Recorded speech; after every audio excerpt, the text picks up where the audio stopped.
دنیا کے پیر قتل نہیں ہو جاتے اور ایک باقی نہیں رہ جاتا تو اس پیر آپ اس بیت کو مانتے ہی نہیں ہیں. قتل کریں پہلے پاکستانی 7100 قتل ہو جان گے جے سارے مارو پاکستانی صفائی کرو. یعنی قادری تو ایک نکالے نا, الیاس قادری اور طاہر قادری ان دونوں میں سے ایک کو تو شہید ہونا چاہیے. میں قتل نہیں کہتا کیونکہ الیاس قادری صاحب اپنے لیے بھی کہتے ہیں اگر مجھے کوئی شہید کر دے تو میں نے معاف کیا. قتل کا لفظ نہیں بولتے, شہید کا لفظ بولتے ہیں. تو ان دونوں میں ویسے تھوڑی آپ زیادتی کریں گے, ایسی بات نہ کریں. کیا یہ تھوڑی زیادتی والی بات, کیا زیادتی والی بات ہے؟ مطلب یہ تو ایسی خام خواہ یعنی وہ ہے نا کہ نہیں. اور جب آپ دلیل قرآن و سنت سے لے رہے ہیں تو میں منوان پوری حدیثیں وہ اس پہ لگاؤں گا نا. ٹھیک ہے بس آپ نے ٹھیک ہے نا, میں نہیں موقع میں اپنے روح راضی کروں گا. بسم اللہ الرحمن الرحیم. السلام علیکم دوستو, آپ نے دیکھا اور سنا, میں اپنی روح راضی کروں گا یعنی کہ میں اپنے نفس کو راضی کروں گا. یہ ہے وہ نفس کے پجاری. نفس کو راضی کس طرح کرنا ہے کہ مولانا الیاس قادری صاحب کو قتل کریں, ڈاکٹر طاہر قادری صاحب کو قتل کریں, پیروں کو قتل کریں. میں اپنی نفس روح راضی کراں گا. تو ایسے شخص تبلیغ نہیں کر رہے ہوتے بلکہ تخریب کر رہے ہوتے ہیں اور یہ دہشت گرد لوگوں کو بنا رہے ہوتے ہیں, اپنے ماننے والوں کو ابھار رہے ہوتے ہیں کہ آپ ان کو قتل کریں. نعوذ باللہ من ذالک. ہمارے ملکی ادارے انہیں سوچنا چاہیے, سمجھنا چاہیے کہ یہ لوگ کیا کر رہے ہیں. یہ ایک خوارج والا عمل کر رہے ہیں جنہوں نے حضرت علی رضی اللہ تعالیٰ پر کفر کے فتوے لگائے اور ان سے جنگیں کی. تو یہ آج مسلمانوں کے ساتھ یہ کر رہا ہے, اپنے ماننے والوں کو ابھار رہا ہے اور کہہ رہا ہے کہ میں اپنا روح راضی کراں گا. خدا کو راضی کرنے کی بات نہیں کر رہا. بات ہو رہی ہے بیعت کی. بیعت کی 3 قسمیں ہیں, بیعت اسلام, بیعت خلافت, بیعت تقوی و پرہیزگاری. تو آپ صلی اللہ تعالیٰ علیہ وآلہ وسلم کے فرامین الگ الگ ہیں. تو یہ جو سنا رہا ہے وہ آگے میں آپ کو دکھانے والا ہوں. یہ بیعت خلافت کے بارے میں ایک حدیث سنا رہا ہے جس میں آپ صلی اللہ تعالیٰ علیہ وآلہ وسلم نے فرمایا کہ 2 خلیفوں کی اگر بیعت ہو رہی ہے تو ایک خلیفے کو قتل کر دو. تو یہ کہہ رہا ہے کہ ایک پیر کو رہنے دو, باقی سب کو قتل کر دو. اور کہتا ہے یہ اس سے دلیل لیتے ہیں, حالانکہ یہ غلط بات ہے. جو آج مسلمان یا صدیوں سے مسلمان بیعت کے بارے میں بات کر رہے ہوتے ہیں یا پیری مریدی کے بارے میں بات کر رہے ہوتے ہیں وہ ان احادیث سے دلیل نہیں لیتے, بلکہ اس کے علاوہ اور جو احادیث ہیں جس میں آپ صلی اللہ تعالیٰ علیہ وآلہ وسلم نے نماز کے بارے میں بیعت لی ہے, روزے کے بارے میں بیعت لی ہے, اور آپ صلی اللہ تعالیٰ علیہ وآلہ وسلم نے نیک اعمال کرنے کے بارے میں بیعت لی, ان احادیث سے دلیل لیتے ہیں. لیکن یہ کس طرح عوام کے ساتھ دھوکہ کر رہا ہے. جن احادیث سے دلیل لی جاتی ہے بیعت کی, پیری مریدی کی, ان کو چھوڑ رہا ہے اور خلافت والی احادیث جو ہے وہ پیش کر کے مسلمانوں کو گمراہ کر رہا ہے. قرآن مجید فرقان حمید میں بیعت کے بارے میں ذکر ہے. اعوذ باللہ من الشیطان الرجیم, بسم اللہ الرحمن الرحیم. یا ایھا النبی اذا جاءک المؤمنات یبایعنک علی الا یشرکن باللہ شیئا ولا یسرقن ولا یزنین ولا یقتلن اولادہن. سورہ ممتحنہ آیت نمبر 12 میں اللہ فرماتے ہیں اے محبوب آپ کے پاس مومن عورتیں آئیں گی تو آپ ان سے بیعت لیں کہ اللہ کے ساتھ کسی کو شریک نہیں کرنا, آپ نے چوری نہیں کرنی ہے, آپ نے زنا نہیں کرنا, آپ نے بہتان نہیں لگانا, آپ نے اپنی اولاد کو قتل نہیں کرنا. پھر آپ ان سے بیعت لے کے ان کے لیے استغفار کریں. تو یہ بیعت اسلام ہے اور بیعت توبہ اور استغفار ہے جس کے بارے میں آپ صلی اللہ تعالیٰ علیہ وآلہ وسلم کا حکم ہو رہا ہے.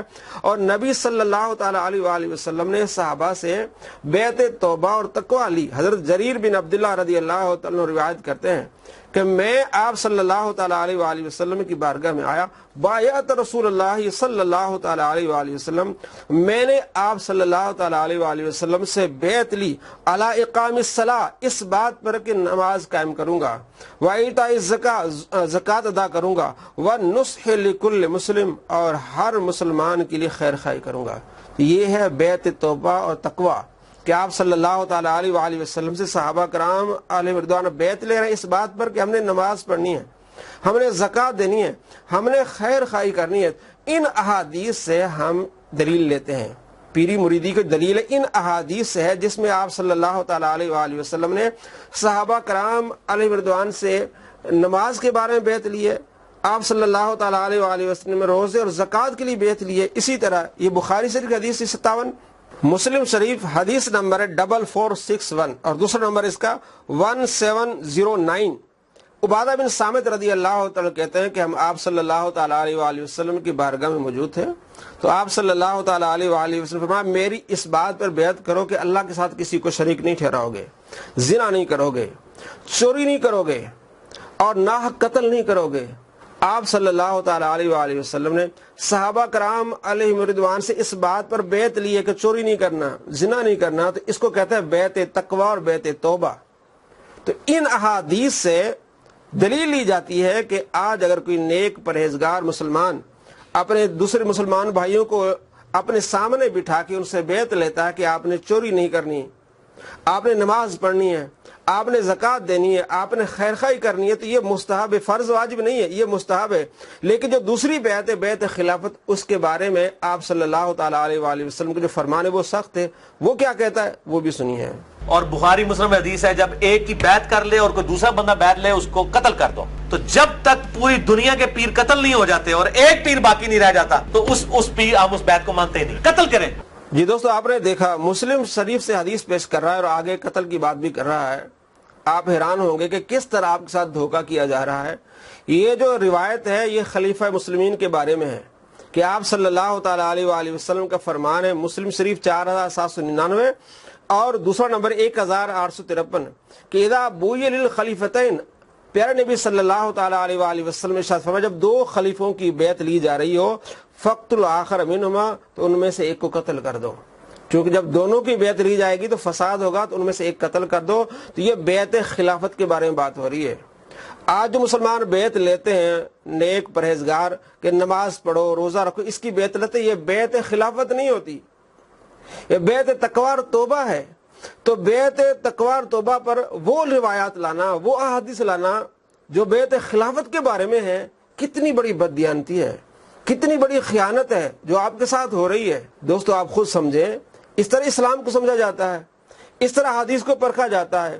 یہ اسلامی تعلیمات ہوتی ہے کہ وہ احادیث جو خلافت کے بارے میں ہے، جس میں آپ صلی اللہ تعالیٰ علیہ وآلہ وسلم نے سختی فرمائی ہے تاکہ دو خلیفے نہ ہو، فساد نہ ہو، وہ روایات ان مسلمانوں پر لگانا جو مسلمانوں کو قریب کرتے ہیں، توبہ استغفار ان سے کرواتے ہیں، نماز روزے کی بات ان سے کرتے ہیں اور نیکی پر چلنے کی ان سے بات کرتے ہیں، جسے ہم پیری مریدی کے نام سے جانتے ہیں اور بیعت کرتے، یہ مستحب فرض واجب نہیں ہے۔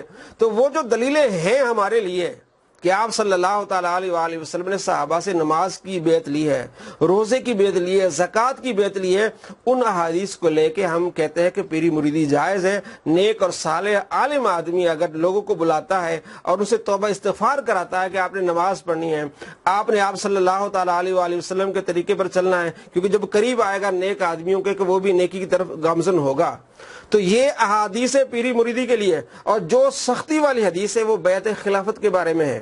آپ کو علم ہو جانا چاہیے کہ کس طرح آپ کے ساتھ دھوکہ ہو رہا ہے۔